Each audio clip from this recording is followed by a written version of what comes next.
Dear 2050, I hope the bold actions contemplated by the American Waterworks Association as we assembled this time capsule positively impact everyone who opens a tap and drinks water today.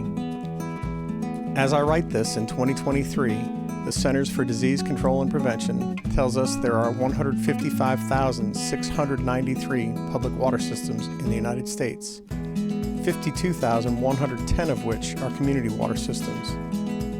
Yet, having just put the COVID-19 pandemic behind us, AWWA's membership has recovered to a mere 50,000 individuals.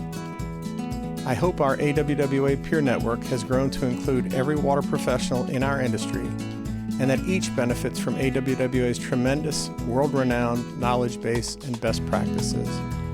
With warmest regards, Patrick Kerr, President, American Waterworks Association, President and CEO, Baton Rouge Waterworks Company, Baton Rouge, Louisiana.